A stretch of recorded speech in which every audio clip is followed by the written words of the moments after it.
So today is one of those religions we're going to talk about that really up until 2001, we didn't really think much about it. Before then, when you thought about Islam, I don't know about you, but I thought about sheiks, I thought about Aladdin, and I thought about Barbara Eden. Oh, I dream of Genie. And so that was basically our understanding of Islam. And then 9/11 happened. And then all of a sudden, everybody's like, who are these people? What do they believe? Why are they doing this to us? Now, we had known about terrorism before. It had been over in Israel, we had seen it in Lebanon, but it had never hit home. But at that moment, people wanted to know, what is this Islam that we talk about? Well, we quickly found out that it is the second largest religion in the world. And it is the fastest growing religion in the world. It is growing by leaps and bounds. In fact, the United States, it grows very fast. Norman Geisler, in his book, The Cross and the Crescent, said that in America, there's about as many Muslims as there are Methodists. And so that is kind of a shocking thing to hear. But it's one of the biggest things. And that number is basically triple what it was 20 years ago. So it's growing really fast. Now, as we talk about Islam, there's two things that I want to make sure that we avoid. Okay? The first thing is this. We are going to make sure that we do not try to sugarcoat and gloss over the differences, the actions, the morality, and the history, and attempt not to offend. Okay, and so, now it feels like everybody wants to walk on tippy toes when talking about Islam, that we don't want to say anything that might offend anybody. And so we ignore differences. We ignore, things that are different between Christianity and Islam, and some things that Islam's past, and that we may have trouble with. But remember, we talked about this. Tolerance, when you're tolerant of someone, is loving to tell the difference between, and the truth about something, okay? One of the biggest things you can do to cheapen a religion is to try to dumb it down to the lowest common denominator. You want to make sure that you are honest with what religion believes. So it's when you go and say, Islam, I know that this is what you teach, but we don't think you really believe this. You're cheapening what that religion teaches. Just like those in Christianity would say, oh, Christianity, you Christians don't really believe in Jesus, you just believe in this. You'd say, no, we know what we believe, this is why we believe it. And so you don't want to cheapen that. So we're going to talk about some things about Islam and deal with some difficult issues about it. Okay? And so, but at the same time, we want to avoid the idea that every Muslim is dangerous and a terrorist. I had a chance, when I was in the military, I got to go spend about 4 months in the Middle East. And I got to spend some time in UAE, United Arab Emirates. And go ahead and take cake. And so I got to spend some time there. And it was a very fascinating country because it's like the desert, and then you have this oasis. And but I got to meet some Muslim folks, and some of the nicest, sweetest people, most hospitable people I've ever met was there. And so they're very sweet. And so then when we started this, we said one thing we always want to make sure we don't do is we don't define the religion by the very worst. Just like we don't want others to define Christianity through Westboro Baptist. We don't want to define Islam through the very worst. So we want to take a very honest look at it, but also just be careful not to generalize too much, okay? So tonight, I want to make sure that we do not do the fire hose approach. Last week when we studied about the Jewish faith, we had I'd say about 6 hours of lesson crammed into an hour and a half. And so we want to keep it at an hour, okay? So I'm not going to cover everything there is to cover about Islam. Okay, so we're just going to do a quick overview of things. And you'll see inside your handout, what we're going to look at is basically a brief history of Muhammad and Islam, look at what their authority, where they get their authority from, and then the key beliefs and practices. Look about the different sects within Islam.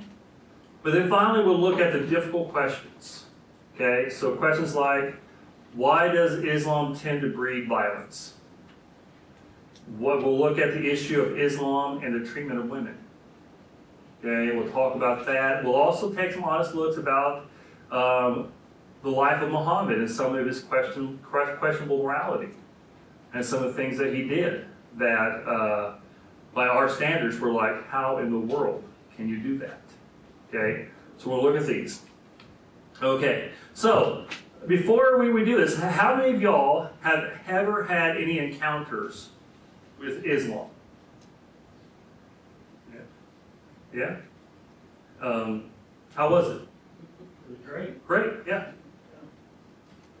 Yeah, and so one of the things is always make sure that we don't have that caricature of people, you know?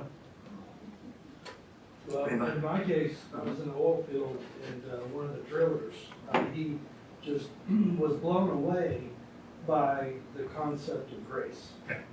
And so as I shared with him the gospel, he could not wrap his head around that at all. Mm-hmm. Like everything is earned. Yeah. And so we had excellent discussions. Mm-hmm. So yeah, it was great. Yeah. Yeah. Yeah. I had a student from Islam, Mm-hmm. and he was making a bee, and he wanted to visit with me, and he told me he make egg, Mm-hmm. you make egg. Yeah, you make what you make. Yeah. Yeah. Anybody else? Yes, Dick. Had mostly it was the wife was a patient, Mm-hmm. and you were not allowed to be in the room with her by yourself. Mm-hmm. So the husband was always there, and I would talk to him, and you'd see her cutting her eyes over, so she knew exactly what I was saying, but she was not allowed to speak. Mm-hmm. And one of the things, I asked her to fill out medical history, Mhm. how old is she? And he said, I don't know. And the children were running around, and one of them said something like mama or something. I said, oh, our kids use about the same word. And he said, that's our word for cow. Oh.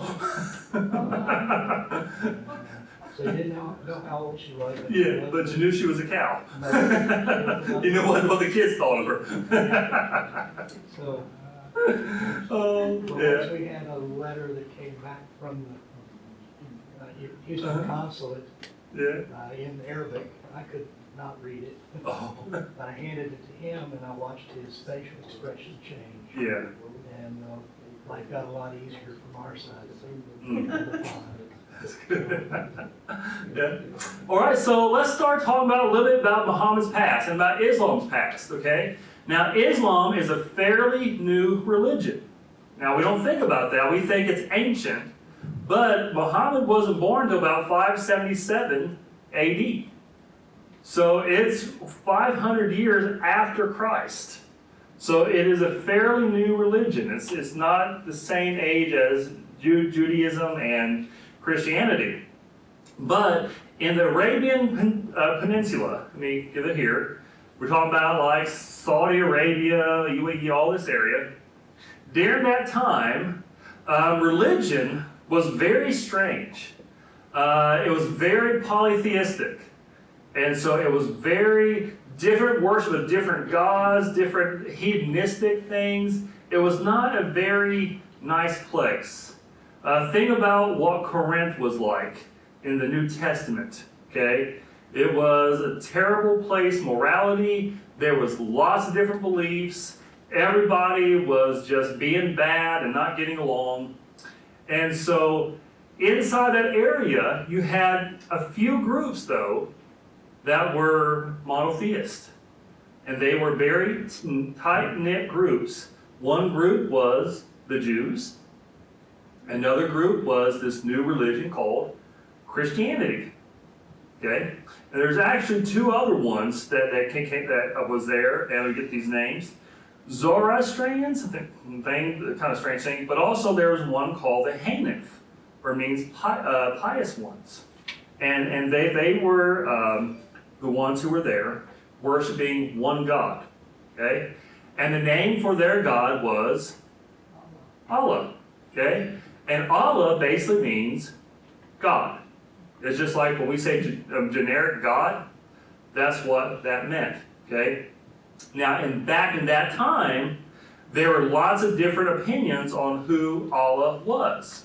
In fact, one of the things that came out is that there was belief that there was three principal idols of pagan Arab idolatry, and they were the goddesses of Lat, Uzzah, and Manat, and they were believed to be the daughters of Allah. Now, Muhammad would change that, but inside the Quran, they talk about that. Okay? And so it's very polytheistic, and so he comes along, and this was a center of trade. So lots of folks were traveling inside here, doing all kinds of things, and so Muhammad was this poor worker. He was not educated, he didn't have a lot of learning, he was not rich at that time, he was just this poor workman who would work on caravans and do things. And we get this? Here, I'll get this in a moment. But he worked in a place in Mecca. Okay, you see where that's in Saudi Arabia. Now, in Mecca, there was a place there called the Kaaba. And this was a shrine. And inside there was a black stone that the people in that area believed fell from heaven. And so most scholars now believe it was a meteorite. But it was a black stone that people would go and touch as a form of worship. And so they built this shrine around it. And that became basically the center of worship in Mecca. And at one time, there were 360 different idols in that place. And so people would come from all over to worship at this little thing. And so Muhammad is there, he sees all this, but he doesn't think much about it, okay? And then he meets this woman. Y'all know how those stories go. But he meets this woman, and she is a wealthy widow by the name of Khadijah, and she was a little bit older than he was, about 15 years, and she was very wealthy. And so when Muhammad met her and married her, all of a sudden, he got to live a life of leisure. And that's when he became very spiritual. Because you know how people get when they get money, I got to find myself. And so he started going to a cave and trying to say, okay, God, who are you? There's so many religions out here. There's so many bad things going on. Who are you? Let me know. And so he went out there and began to meditate. And that is when he says that in this cave, and this is interesting, his story kind of changes. We're going to talk about the honesty about things. At first, he says it was a jinn that appeared to him and strangled him and said, recite, recite, recite. Later, he changed it and says, no, it was the angel Gabriel who came and told him to recite, recite, recite. And so the story changed, okay? Now, I just want to share a little thing. We're going to talk about a lot of the similarities between Islam and Mormonism. And the same story of how Joseph Smith found his golden plates is very similar to what happened with Muhammad, okay? And even how the story changes. And so he starts getting these visions, and he starts reciting these. Now, like I said, at first, well, here's that Kaaba, the little place. We'll talk more about that. This is kind of what it looks like when Muslims go there now. But let me show you this. The jinn. Now, how many of y'all have heard stories of genies? Genies are Arabic demons. Okay, so if you want a genie in the bottle, you want a demon in the bottle. Okay, so these were those otherly spirits. And so after doing this, he started hearing this recite. And he was uneducated, and so he didn't know, what do I do? So he told another person, and they began to jot it down. Okay, jot down what he had said. And then basically what it came down to was that the message was, there's only one God, Allah. You need to submit to Allah. That's it. That's basically what his message was. Now, in this polytheistic culture, that didn't go over very well. Because they were like, well, who are you to tell me to give up my other gods? And so at first he thought everybody would be so receptive of it, and especially he thought that the Jews and the Christians would just buy into it. And so at first he considered the Jews and Christians to be his friends. They were people of the book. But after he started telling them more things, they rejected his message. And we're talking about how the changes, and so that's why in the Quran, at first, there's some passages where like, we love the Jews. And others like, kill them. And so because they rejected the message. And also that's why at first he said, you need to pray towards Jerusalem. And then when the Jews rejected him, he said, no, we're not praying towards Jerusalem, we're praying towards Mecca. And he changed how he saw things. Okay? So, after getting all these things, he tried to get people to follow him. They wouldn't follow him. He was chased out and went to a place called Medina. And y'all, like I said, this is the jet history, okay? We're not doing a really thorough history.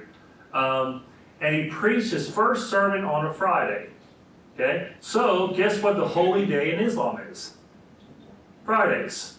Because they say that's when he preached his first sermon.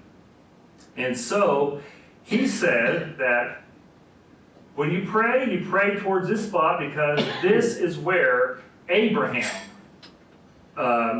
received visions from God, and that is where God spoke to Abraham at. And so he said this is the most holy place there is. Okay? Now, that basically, Muhammad tried to get people to follow him. People said no. He left. Got some people to follow him in a little small town.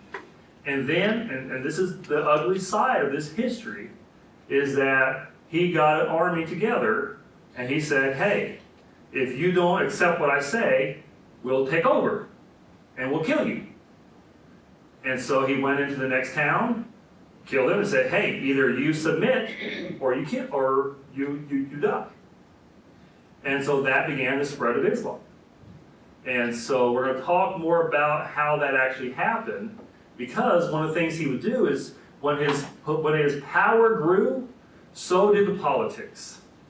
And so that's why in the early parts of the Quran, it's about your devotion to God. It's about, God is one. In the later versions, it's more about how to run a society, how to run a government. These are the laws you need to obey. Okay? So what he would do is when he came in, he would say, okay, you have an option. Jews, Christians. You can still be Jews and Christians, but you have to pay a tax. You have to pay a special tax in order to say, and you can't proselytize, and you can't build any churches or anything. And if you are deemed to stand in the way of the spread of Islam, you become an enemy. and so we can kill you. There's lots of other bad things that we can talk about, but that's just kind of give you a sense of where he was. So it started to grow, but it quickly morphed from a religion to a political power. Okay? And so one of the things is, as Christians, we see a separation between church and state, right? Well, for the most part, we don't say like, this government is going to make you do this. Okay. In Islam, they don't see that. They see no separation between politics and religion. Okay? Everything is together. And so when he went out, he would spread his empire. And it was spread through that. Okay, now, real quick, when he died, he didn't have a son. Well, he kind of had an adopted son. Okay, this is one of those questionable things we're talking about. He had an adopted son who got married. Well, he gave a wife to this adopted son as a gift. One of those strange things. But then, his adopted son died, and so he said, well, she's pretty and she's got money, so I'll marry her.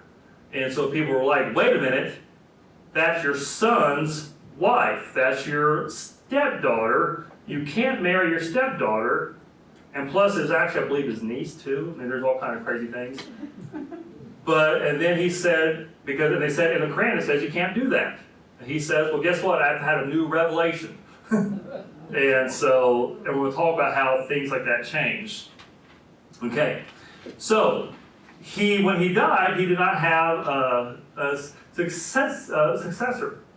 And so the folks looked at him and said, okay, you have your son-in-law, Ali bin Talib.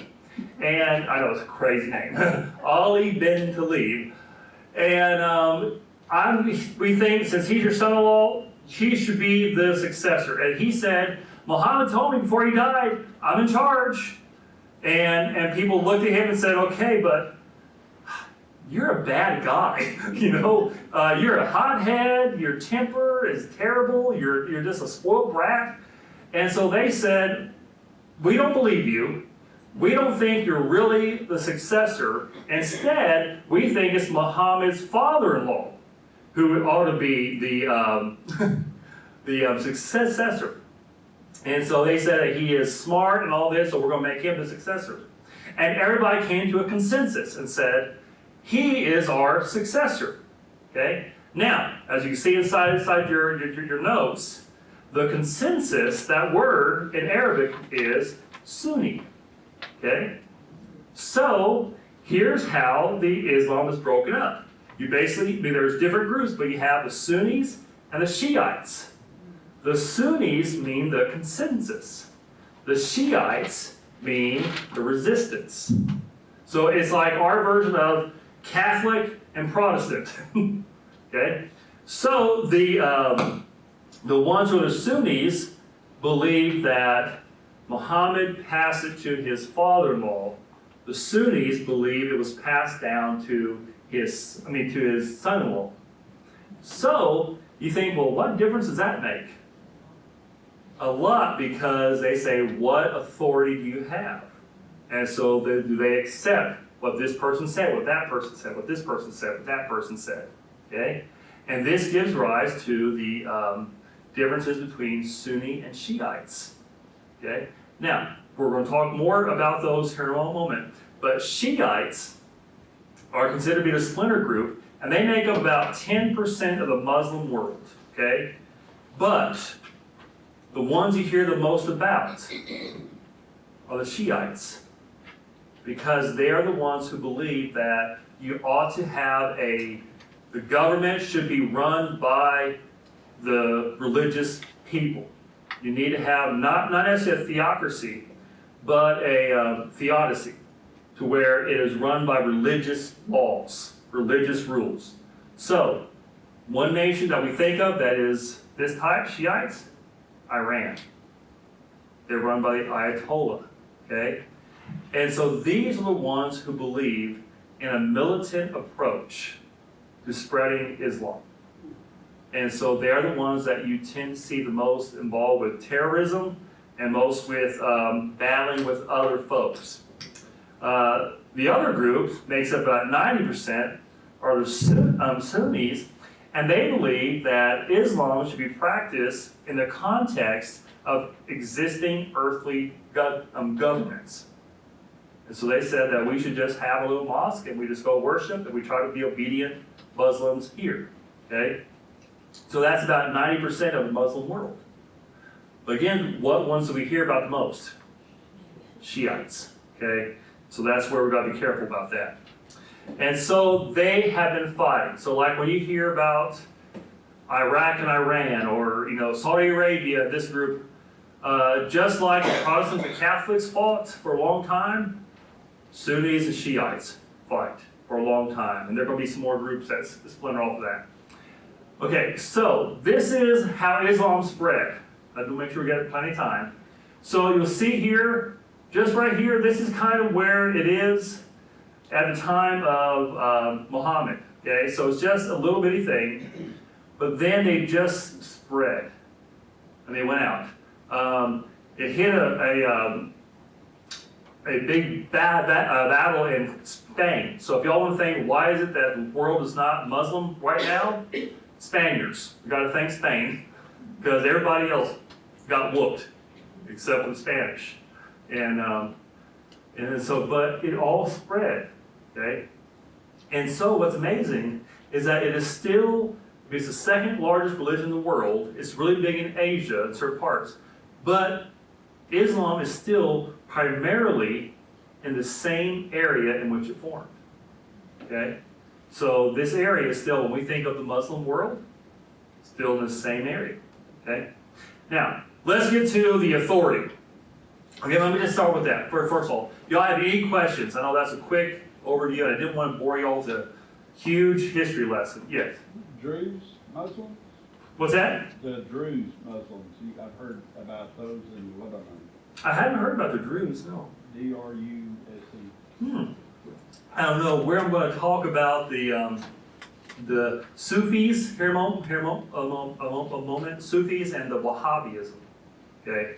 And that Wahhabi is the scary one, okay? But we'll talk more about that in a moment. So, the highest authority that Islam has is the Quran, okay? Oh, I forgot this picture to kind of show you where the Shiites are. So most Shiites are in Iran and Iraq, okay, and so that's where they have a lot of the issues with. The Quran, okay, the Quran is basically the same size as the New Testament. So it's not a big long book. It is broke up in chapters and verses, though they have Arabic names for that. But it's they say that it is only to be read, to truly be appreciated and understood, it has to be read in Arabic. If you translate it, it's an interpretation of what the Arabic says. And so you have to truly understand, you have to read it in Arabic. And they believe that this book, it is not the inspired Word of God, it is the Word of God. So whereas like we as Christians, we believe our Bible is the inspired Word of God. So if we say, who wrote the book of Luke? We'd say, Luke wrote the book of Luke, inspired by the Holy Spirit. So God wrote Luke, but so did Luke. Well, they say no. Muhammad recited a book that was in heaven. So they believe that the Quran exists in heaven, and it was given to Muhammad, and he recited. Remember, he was uneducated, and he could not read, could not write, and so they say the Quran itself is a miracle because he told them what to read. And so, as he would do this, the people would write it down, and they would translate for him and say all that. So, here's how it happened. Muhammad would go to his cave. He'd go into a trance where no one else could see him. And he'd say, go into the cave, come out, and then he'd come back out, and he would say, this is what God told me to tell you to write down. And they would write it down, okay? So, you have one man's view of this, okay? It was never corroborated by anybody else. You just have to accept what Muhammad said, okay? And this went on for a period of over 22 years of how this was done. And then in the third caliph, the third man in charge, his third successor, there's all these little things going around, and so he says, we need to get these into one official book. And so he gathered all the writings, and then he determined what the Quran would say. And then he says, I know this is what it says, and if you have any trouble with it, I'll kill you. And so then he gathered it together and then burned everything else. So there's no dissent. He got rid of everything else. Okay? And so when you read the Quran, that is the way it's written. Now, it's not written in chronological order. This is where it's kind of strange. It's written from longest to shortest. Okay? Or shortest to longest, excuse me. And so it's like you have certain parts here, and you're like, he's talking about this here, he's talking about that there, and it doesn't make sense. But you're just supposed to accept it. Okay? And so this is what you are supposed to hear, you're supposed to memorize, you're supposed to recite it, and it is in the power of just saying it that you get the blessing, and then you submit to what it is saying. Okay? And so, couple things about it. There are a lot of things that correlate to Scripture, but it's changed in many ways. Have y'all heard of the apologist Wesley Huff? Okay, yes. Wesley Huff is a great apologist and great scholar. And when he talks about the Quran, he mentions something that makes so much sense. Remember where Muhammad came from. He was uneducated, but he would hear stories from the Jews and stories from the Christians. And so it was an oral tradition, okay? And have y'all ever heard things, but you didn't quite get it right? And so you just said things and you repeated. Do y'all know that game telephone you have to do? Okay. He said that when you read the Quran, it's like you're reading the Old Testament and New Testament, but through the game telephone. Like someone who heard the stories, but didn't get quite all the details right. And so they are the same stories, but things are changed. Okay, for example, do y'all remember the story Gideon, where God wants to separate the armies and whittle it down, and so the men would get down the water and lap up? Well, the Quran tells that story, but it's not Gideon, it's King Saul who does that. Okay? Also, he tells a story about Abraham going to offer his son Isaac to be sacrificed, but instead of Isaac, it is Ishmael. Okay? And so he changes the story that way. Another story that is kind of interesting is that, remember the story of Esther? And so you have Haman, who is the right-hand man, and he's doing all this stuff. He's a Persian. Persian name, Haman, right? Well, in the Quran, Haman is the right-hand man of Pharaoh. And so you kind of see that, wait a minute, these are all biblical stories, but they don't make sense. And if you didn't know the biblical stories, you'd say, hey, that's a great story. But when you know it, you're like, wait a minute, you got this name wrong. You got this story wrong. And it's just kind of garbled. And so that's why, like, when the Jews said, you're crazy, this is not right. That's why they resisted him. So there's lots of different things like that. And when we talk about Jesus, we're going to talk about some of the differences that come from there. So the Quran is the primary authority, okay? Now, just like with the Bible, sometimes how do you live out your Quran, your Bible? Well, you got other sayings, okay, to help you. And for the Islam, that is the Hadith, okay? And that is the collection of sayings of Muhammad and how Muhammad lived his life. So the thing is that if you don't know what to do what Muhammad did. Okay? That's how you live. This is where you get a lot of things that are kind of strange and kind of weird. And so there's a whole collection. Now, how do you take what is said in the Quran and what is in the Hadith, and how do you apply it to your life? Well, you do it through what is called Sharia. And so that becomes the Sharia law. And that is how you live it out. And again, like we talked about the Jewish faith, Islam is more of a faith about practice than it is about belief. So there's some belief, I'm talking about doctrine, but it's more about what do you do rather than what you believe. Okay? And just like in the Jewish faith, there's no belief in original sin. And so they believe that, we'll talk about that, when you pray for peace, what you're praying for is Islam to conquer, because the only way the world will ever experience true peace is if it's under Islamic control. Okay? And so we'll talk more about that in a moment. Okay? So, let me just give you just a quick time. Is there any questions about the Quran? Okay.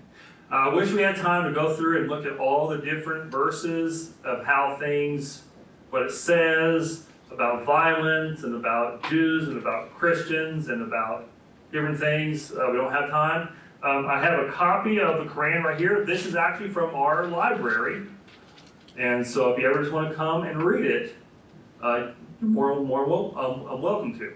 Okay? Is it in Arabic? Well, no. Yeah.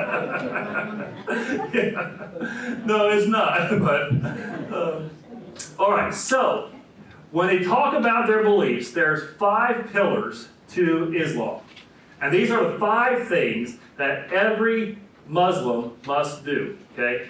And on that note, we call them Muslims. I know a lot of folks used to call them Wahabians, that they were followers of Muhammad. But Islam does not like that, because they say we do not follow Muhammad, we follow Allah. Okay? So they think it's an insult. So here's the 5 pillars: confession, prayer, fasting, almsgiving, pilgrimage. Okay, the Hajj. So let's start with the confession. It's a really simple thing. It's simply say, there is no God but Allah, and Muhammad is his prophet. Okay? That's confession. You have to say that, you have to believe it, and if you do, you're being a good Muslim. And so that is the primary way that you become a Muslim. You make this confession. And you have to say it over and over and over again. Okay? And then, prayer.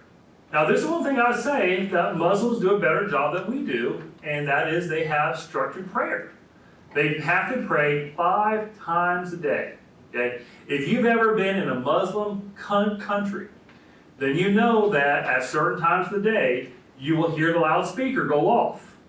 And they will like, oh, yeah, yeah. And actually I have the words here, what they would say. Okay? But the call to prayer, let me see if I have that. Yeah, I do. Okay? You have the prayer, and I'm not going to sing it, but it's a song. It's a chant, and so Allahu Akbar, Ashhadu an la ilaha, but it goes through, and as they do it, there is rituals to how you do it. So you've ever seen the prayers where they go like this, and they go down, touch their head to the ground, come up, touch their ears again. It's like head, shoulders, knees and toes, knees and toes. Okay.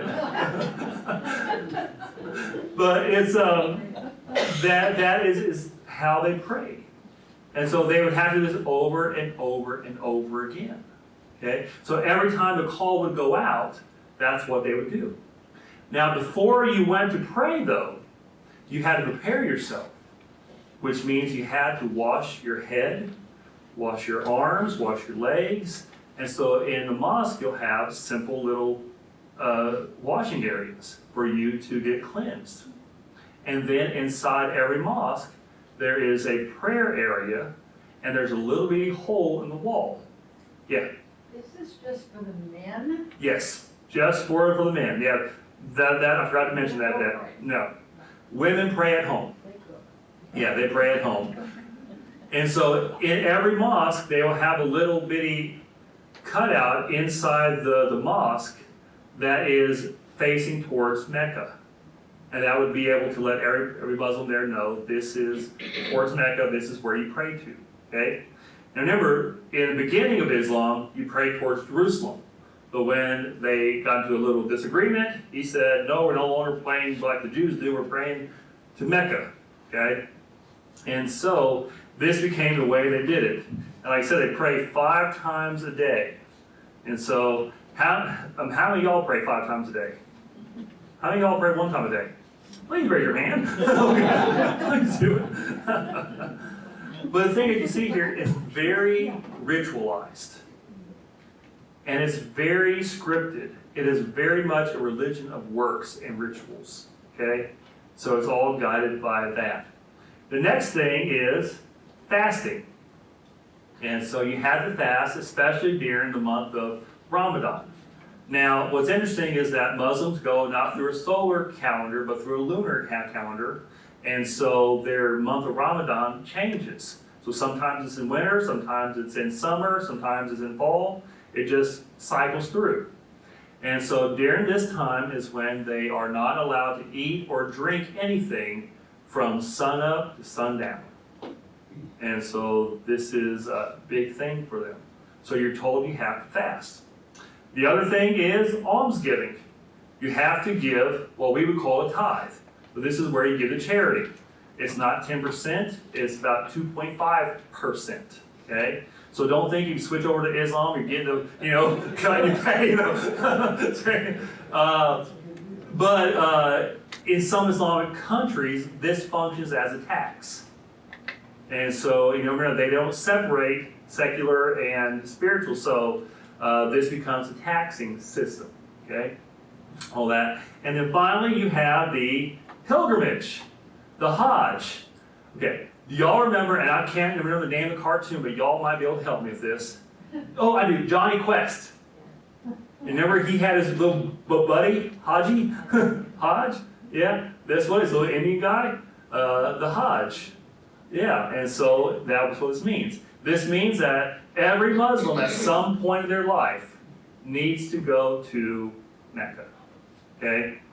And especially there's a certain time when everybody needs to go, and they go and visit that cube that we spoke about, okay? Where they have that magical black stone inside that cube, okay? And so the thing is that when they go there, they have to go see the stone, see the little bitty square cube, and the thing is they all have to walk 7 times around it, okay? Yeah, and so first of all, does that story sound familiar? Jericho, okay? So you see some of the things that Old Testament hints of that where he picked it up. And so they walk 7 times. Another thing that they do is that there are 2 spots, two mountains, where they have to run back and forth between. And that is to symbolize when Hagar was running away and running back to God and from God. And so they symbolize that by running. And so you'll see a bunch of men inside their little outfits and running, they'll run back. Okay? But this is such a holy thing. Now, if you cannot go on your pilgrimage, you can pay for someone else to go on the pilgrimage for you. Yeah. And so, but this is, again, a big, big thing. Okay. So that's the 5 pillars. Okay. Look at that. Now, another thing, a big thing I want to talk about is how they see Jesus. Okay. Islam recognizes the different prophets within the Bible. There's 25 that they claim that prophets of God, but the major ones are Moses, Abraham, and Jesus. Okay? And Jesus is said to be a prophet of the highest order, second only to Muhammad. But what's interesting, in the Quran, Jesus is virgin born. Jesus did miracles. Muhammad never did any miracles except for the Quran. But the miracles he did, remember this is written about 500, 600 AD. So they have stories of miracles that you can find in the Gnostic Gospels.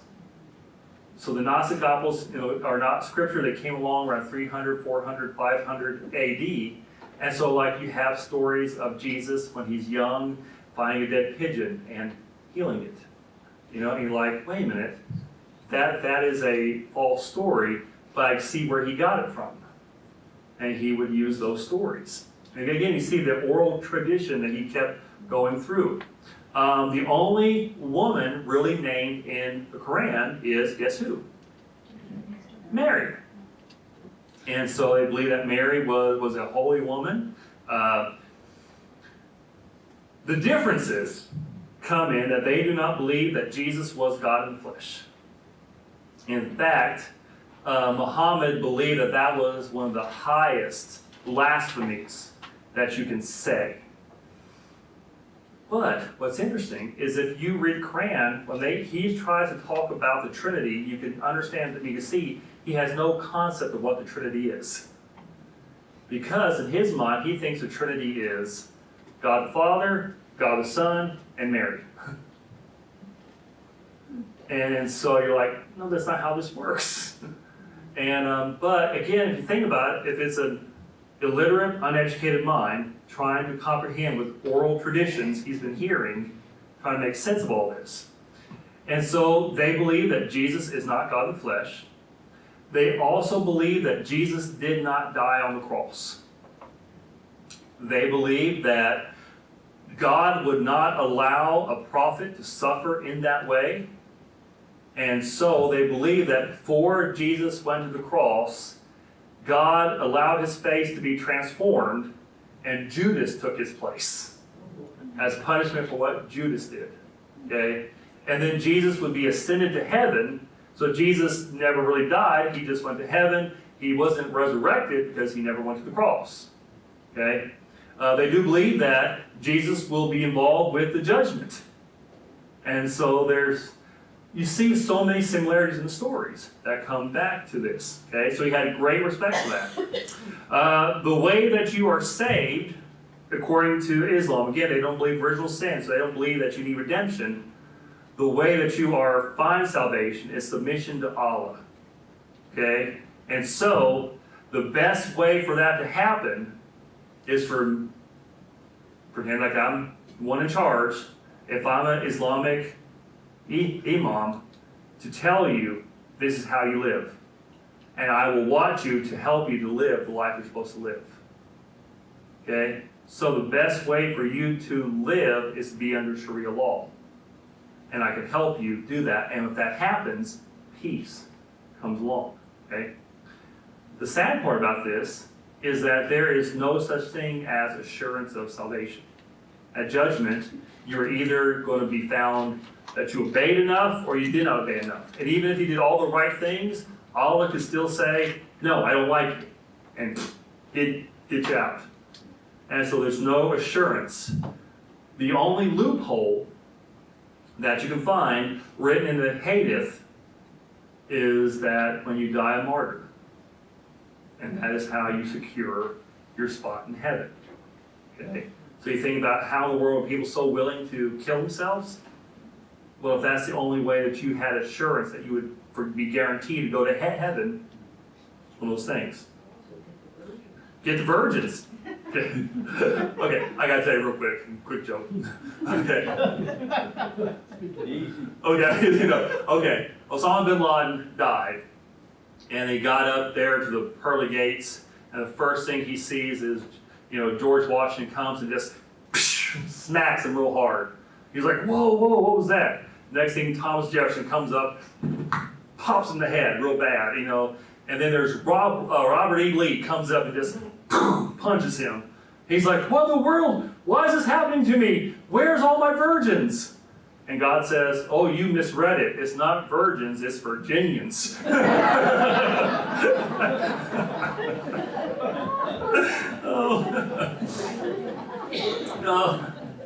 Oh. Okay, so with this said, there are differences. So we talk about the differences, the different sects. They all basically practice very similar ways, but there's just minute details. So the Sunnis and Shiites, they fight, but they still function kind of the same way. The Shiites are the more aggressive ones, okay? Now, from these groups, different groups came from. So one is called what we call the Sufis, and these are the mystical people. These are the ones who want to have a personal encounter with Allah. And so they believe that they can have a personal relationship and get in touch with Him. And so this is what we would call our charismatics of the Islamic world. And so if you've ever seen the fancy dress and the fancy dances, like that. What's that? Yeah. Yeah, that is the Sufis, okay? Almost all the Islamic world despises the Sufis. They see them as the liberals, the ones who, ignore the Quran, and they just waver. So they're like enemy number one to most Muslims. Okay. The other group is what we call Wahhabi. Okay, and this is named after a certain imam, but he's a Shiite, and he thought that the Shiites weren't fundamentalist enough. They weren't religious enough. They weren't following enough. And so he wanted to be stricter, more violent, more stricter. Okay, so they are known more for what they are against. Okay, so the main thing they're against, Sufism. Kill them all. They're also against Shiites. Even though they are Shiites, but they're like, you're not Shiite enough. And and it's funny, we would laugh about that, but think about how we get in our religion. Oh yeah, you're Methodist, but you're not Methodist enough. You're Baptist, you're not Baptist enough. Okay? And so people go on that. They are against the superstitious practices. They're against anything dealing with saints or holy places. They're against wearing amulets. They are against playing or listening to music. Any practice that is clearly forbidden in the Quran, such as alcohol. Also, any practice that might not be directly forbidden in the Quran, but is clearly associated with another religion. Okay, so anything that they think may seem Jewish or seem Christian or Hindu, get rid of. So is that why they look so happy? Yes, yeah, that's why they're full of joy. They are against any tradition that was passed down from one generation to the next. So they're against traditionalism.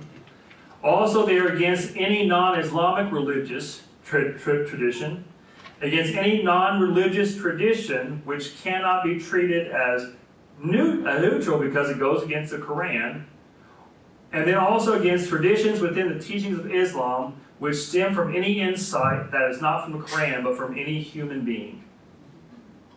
And so this is the one where they say basically, if you don't agree with everything about the Quran, we'll kick you.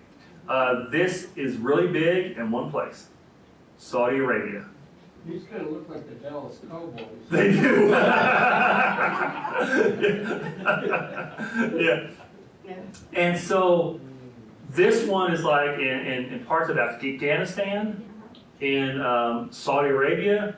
And so when you hear about the terrorists from 9/11, this was the group. Okay, so when you talk about this is like the most radical groups of Islam that we're doing this. Okay, so Wahhabism, yeah, Wahhabi, which is do y'all remember those commercials?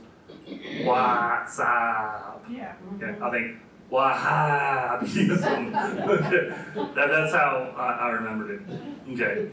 I know our time's short, but I do want to talk about a couple things. First of all, does Islam promote violence? Yes. And the answer is yes. The reason, and now, some people have tried to shy away from that, but a lot of the modern day Muslim scholars are saying, no, this is part of our history. This is, we cannot ignore our military might because that's one of the things they're proud of, is how we conquered most of the world. And so they say that it is a religion of peace, but we have the obligation to spread the message of Islam. And so they would say that they do not spread religion by force because their Quran says there is no compulsion of religion. You'll hear people say that. There's no compulsion of religion. But instead they would say, we are progressing our political prowess. And we are taking our politics over here because we're establishing an Islamic state. And by doing so, if you resist that, then you are an enemy of Islam. And we have the right to go after you. Okay? So anything that stands in the way of you being a good Islamic person or spreading Islam gives you the right to hurt others. And that's from the Quran. Okay? So on Yeah. that, so there's nothing that explicitly says that the infidels need to be Well, yes. literally. There's Quranic texts that say that you know, yes. So to get rid of the infidels, and even like, yeah, at first it was very peaceful about the Jews and Christians, but then it says no, they're your enemies. Get rid of them. And so the Quran is a very violent book. Folks who counter that and say, well, have you read the Bible? You know. But the thing is, when like Joshua was told to go take over the Promised Land, that was for a specific person at a specific time, and God said then, it's not for everybody. So like God's not saying to us, hey, y'all go over there and knock down the walls of Jericho, okay? But inside the Quran, it's for everybody at all times, okay? So that is one of the differences of how that goes. Again, anything they believe that stands in the way of you becoming an Islamic person, that is you being against Islam, and thus you are an enemy of Islam. Okay? So they will say that you are not compelled to believe. But if we take you over and you don't want to convert, you're being a bad influence on everybody else, but guess what?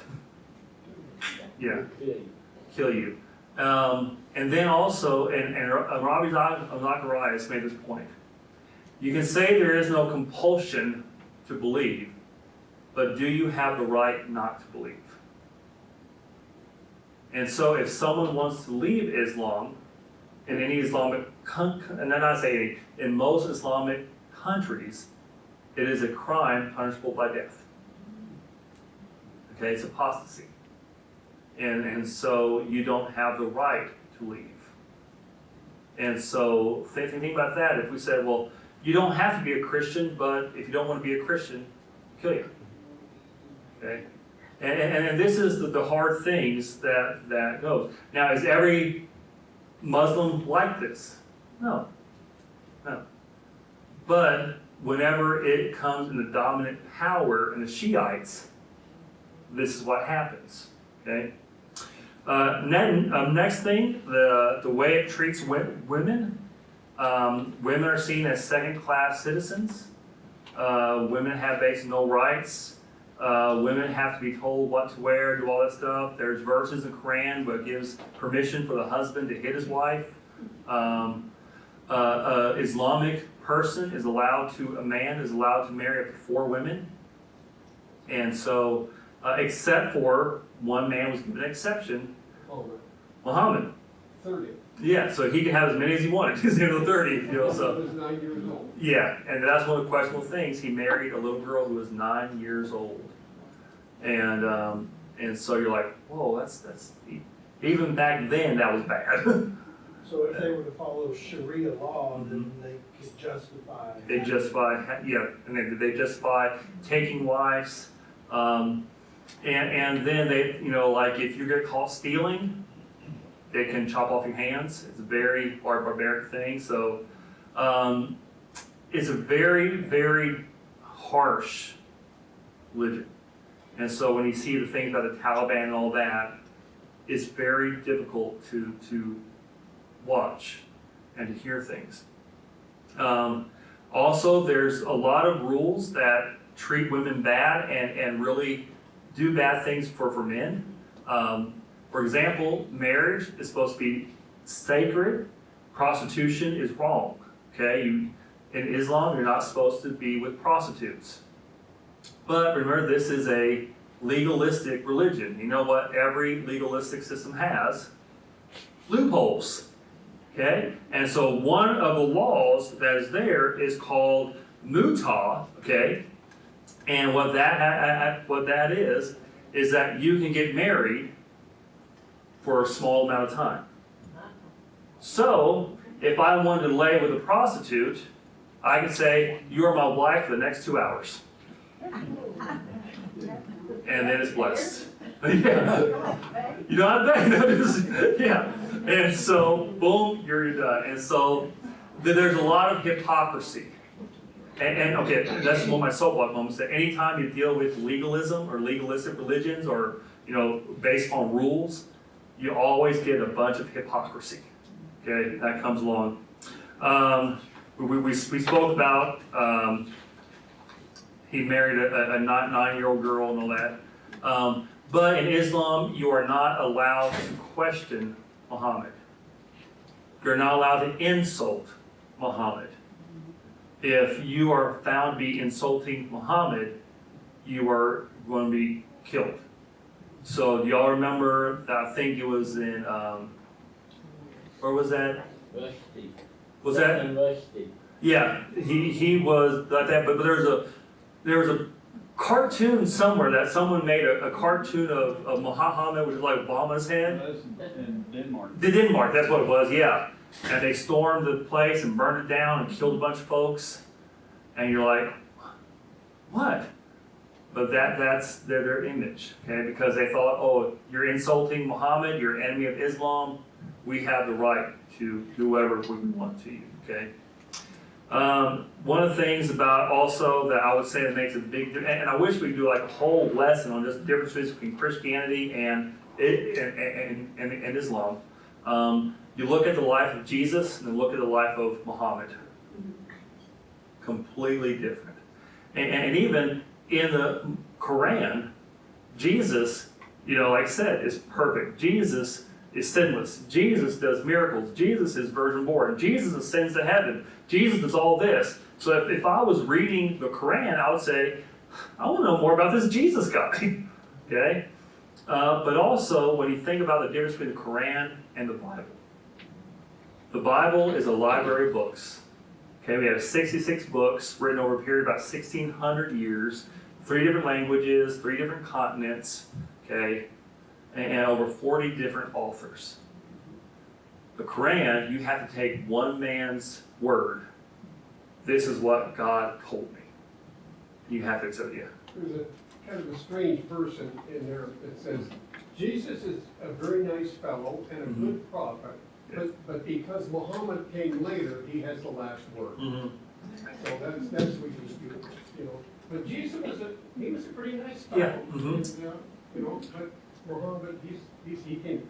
So whoever speaks last, I guess, is the... Yeah, and then there's actually a rule for that. There's a law. I forgot what it's called, but they say that in the Quran, where there is discrepancies, where there is contradictions, whatever is last is the last word. And so, and that's actually how Muhammad got around marrying his son-in-law's bride, because he said, well, God told me this now, and so it counteracts what he said before. So really, because now this is counteracted, that means that marriage was never really valid, and so, little things. Yeah, it's similar to what popes do. as Yeah. well. Mm-hmm. Yeah, I have the last word, so that's one of the things. Mm-hmm. The other piece of trivia, on the Dome of the Rock, the mosque that's built there, that special cutout does not face Mecca Oh, really? for some reason. Huh. I just heard about this the other day, and I thought, I it didn't didn't make know no that. sense to me until you mentioned that Yeah, today. I know it. I bet you some architect has got in trouble. He's like, oh wait, oh man, upside down. That's after they changed. Yeah. That's before they changed. Mhm. Before Muhammad changed. Oh, yeah. Huh, it's interesting. Yeah. So, one thing, going back to what you were saying, is that they believe that Jesus had the message of Allah, but that Christians corrupted the message. Okay, and the same way with Jews, they corrupted the message of Abraham. And so, all right, so just a little over an hour. Okay, we've got, yeah, any quick questions? So, the virgin Mhm. birth, Yeah. they teach that. Why do you think, I mean, what's the purpose in, I mean, that's kind of a big deal. Yeah, and that's where I think it goes back to what we were saying about the Muhammad heard the oral stories, and this is what he remembered hearing. And so he just said, yeah, I remember there was a virgin, and she was married, and just kind of garbled it all to get them together. Yeah, and because they also tell a story about John the Baptist, and so it's very similar to there. But again, it's like if you had a little kid and you told him to tell me the stories of the Bible, and he'd be like, well, yeah, there was this guy, and you know, and that's kind of how it reads. But it's just curious, what's the purpose of a virgin birth Yeah. when, you know, there's not, Well, there's no clarification on that, and that's where they just say that Jesus is just a prophet, Just and happened that to just be happened to be with a virgin virgin born. Yeah. how neat is that? Yes. Reading the Quran gives you the impression without the Bible, the Quran could never have existed. Yes. Mm-hmm. It's so much based on characters of the Bible. Without that framework, I don't think it could have been written. Yeah, it could be rewritten, and then, but then also when you have to understand the Bible, you look at that and say, wait a minute, this doesn't make sense. Like Joseph Smith. Like Joseph Smith, yeah. Yeah. All All right. Any other questions? Yes. This isn't a question, Yeah, or comment. but, it's a good book called Seeking Allah, Finding Yes. Jesus. Have Mhm. you read that? by Yes. Well, Bill? where you told me about it? Yeah. Oh, there. Yeah. Told me about it. Yeah. So. Yeah, that's a good one to Very, read. very readable, and it just kind of Yeah. shows how Mhm. a Muslim Yeah. who really is seeking truth Yeah. ends up finding Jesus. Yes. And that's something that's very important, y'all. I want you to hear this, is that there is actually a revival taking place within the Muslim world Yes, there is. where people are turning to Jesus Christ. And they are turning there through Scripture, but also they talk about how they visibly see Jesus. Jesus shows up, dreams, and all that. So it's amazing. Yeah, Tom? But that occurs in places where they're not punished for that. Yeah. That couldn't occur in Saudi Arabia. It could, well, actually, yeah, it is. Well, there is. And there's a lot of it underground that are taking place. Well, the reason it grows so fast is because they promote childbirth, and you grow up and you have to be that way. I mean, you Yeah. don't have a choice. Yeah. Mm-hmm.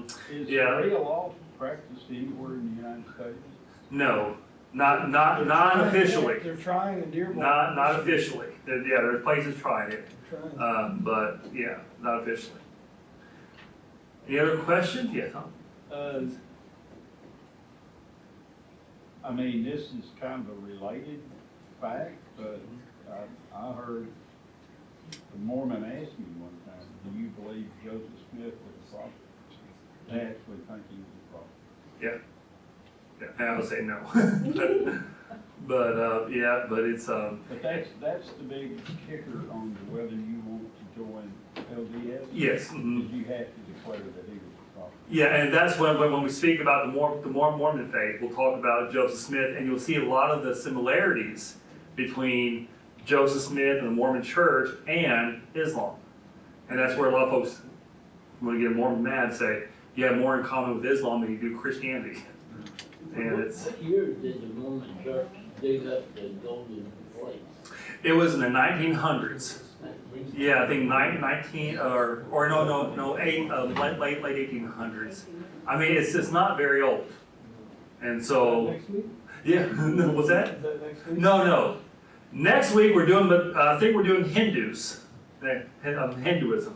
Okay, so Do they all have, nobody in there? what's that? Do all the sectors of Islam have? Yes, and a lot of times that they will share a mosque depending on where they're at. So is that scary that we're having so many mosques built in the United States? Well, yeah. In New York Yeah, but They here, shut down one of the streets in New York City one day to let them pray in the middle of one Yeah. day. yeah, yeah, and that's where, you know, here's the thing that, I know one thing we'll say is that they don't allow us to have freedom of religion over there, so why should we do it here? Remember what Jesus said. Do unto others as you would have them do unto you, not as they do unto you. So we gotta, These are mean people. I know that, yeah, I agree, yeah. But that's, you know, that's a bad thing, but, and this is where you will not win people to Christ through shouting at them, yelling at them, and treating them the way they treat you. But when you treat them with grace and you show them Jesus Christ, that's when you can show them the heart of the gospel. And like what we were talking about earlier is that, you know, you have, when you hear the message of grace, they're like, wow, I did not know that. And it's amazing. Like you pointed out, 90% are not hardcore, Yeah. you know, I wanna kill Mhm. infidels. Yeah. So, Mhm. Yeah. if you do approach someone with the gospel, they're really curious. Yeah, and they're spiritually hungry. Right, They're- and they know Okay. about Jesus. Yeah, mhm. So if you help them understand the true Christ, Yeah, then, it's Mhm. worth it. I've got to show you all this. This is just the different hair dresses in Islam. So depending on how strict you are, this is what you get. And so you kind of see the different things. Taliban, Wahhabism, and then you have regular Muslims, and then folks who are not that strict. And so, okay. All right.